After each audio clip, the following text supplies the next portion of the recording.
Welcome to Your Own University TV, where your life experiences map out your purpose. Why do we experience all the things that we experience? My name is Lisha Antica, and I'm a life integration coach, helping you tap into your ultimate purpose so you can live your most fulfilled life. Let's get started.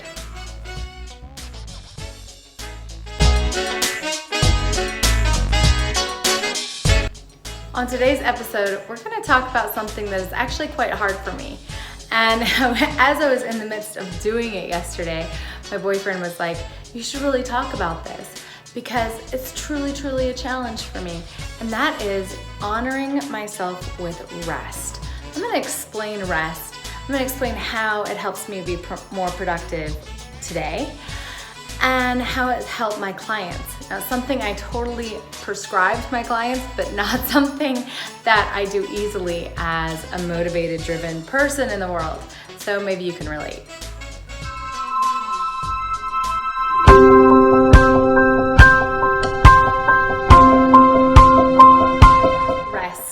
Rest is hard, especially if you like to get things done. I talk a lot about accomplishment. I talk a lot about getting things done in all of these series, and so I'll tag some of those videos in this. But it is so important for us all to take that day of rest. It's prescribed in all faiths and religions to take a day of rest. What does that mean? So I like to be productive, and there's some days that I get so productive that I don't sleep until late at night. I'm just passionate with what I'm producing for you guys. And so I don't sleep and I stay up. There's also times where I go out and I experience life to the fullest because I love going on adventures, as you know if you've been watching this channel. And I'm like, well, I'm a little tired. So that hit me yesterday in such a way where I had this video to do and other things to do and even a live interview to do that I almost didn't do it. But rest is challenging. So it sounds like it's something very easy for us to do, but it's not. Rest is something, especially if you're not used to it, is a practice within itself. And when I say rest, I don't mean veg out in front of the TV. I don't mean go on a hike or a walk where you're taking the day off. I mean opening up to an allowance in your life. That's different. So there's a few things that Bear brought to my attention that allowed me to just go, oh yeah, that's rest. Because rest is different than personal care, although it can be part of your formula. So the first way to rest is allow yourself to sleep. Oftentimes we set that alarm when we want to jump out of bed. We have an agenda, we have a schedule, we have to get to work, we have to do things, go. So what day of the week do you have that you can just allow yourself to sleep until you feel like getting up? And that truly means, when do you feel like getting out of bed? Can you allow yourself to just lay there, to sit there, to just be for however long you desire to be? For me yesterday, it was most of the day. Most of the day I was just like, and I allowed myself to be, after I was reminded that it's so important to give myself permission to do just that. The second thing that is really important to do on a day of rest is hydrate.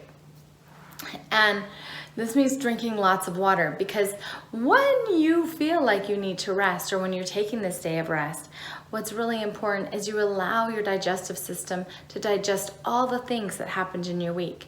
You allow your consciousness to digest all the things that happened in that week.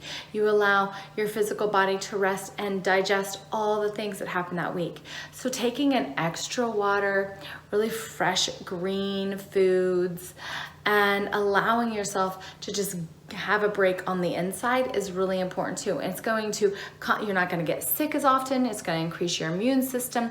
You're going to feel so much better.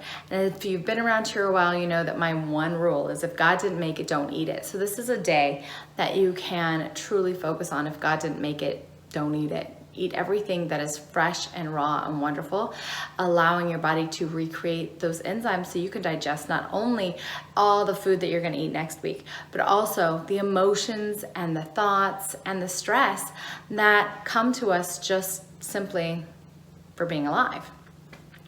So tip 1, sleep.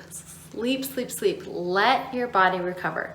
Tip 2, Drink tons of water and rest your digestive system. You might even want to do a fast or just have one meal that day. Intermittent fasting is a beautiful way to allow your body to recuperate a couple days a week. Third thing to do is allow yourself to do your gratitude journals. Allow yourself to make those lists of everything that's on your mind. Allow yourself just to brain dump anything and everything that has been plaguing you. This is one, going to bring you a ton of clarity. Two, it's going to help you be more motivated and get more done the next week because you'll know what's high on your priority list, and it'll also de-stress your system. When we get things out on paper, when we physically write things down, it allows us to just get organized. Now, don't do anything with it, but just get it out of your head, out of your body, and onto paper. Write it all down. Super important. And then the fourth thing that is really super important that was brought up to me is taking the time to do the things to your physical body that make you feel taken care of and precious and beautiful. So for me, I was reminded to do my toenails. When I have my toenails done, I feel good. I really do. It's kind of funny. It's one thing that I just want to get accomplished. But when my toes are done, I feel great. Another thing is facials and masks and things like that. Now, men, we do toenails and facials and masks as well. You might want to trim your beard. You might want to clean your nails, right? Any of those self-pampering things that are just will help you prepare so you feel more confident in your skin, you feel more confident in your next week. That allow you to just sit back, and when you're done with them, you go, yeah, I feel really good about that. I'm not talking about cleaning the house. I'm not talking about a long bubble bath, although that can totally be part of your formula if that's something that makes you feel really great. But I'm talking about those going and getting your hair cut. Right? Might be something that you do. Doing things like that on days of rest is really beautiful for you to refuel and refocus. So those are your 4 tips to really have a great rest day, allow yourself a rest day, and choose a rest day throughout the week. If you work on the weekends, then pick it during a day that you have off. If your day rotates, know that one of those days, maybe the first or second day that you have off during the week, you are going to have that day as your rest day to allow yourself to recuperate, to digest, to infuse, to balance out, to come back to that homeostasis of normal for you that particular day. And it's challenging trying not to work, allowing life to just be and not to work and accomplish all the time. I hope that you like this segment. I hope that it works for you. I hope that you feel rejuvenated and have more energy the next day. I know I slept better than I have in a long time last night. And I know today already I've gotten more done than I would have if I pushed through yesterday. And so I hope this blesses your life. Give us a thumbs up. Please subscribe to our page. Share this with your friends because we are growing our audience. And I love you and thank you for being you.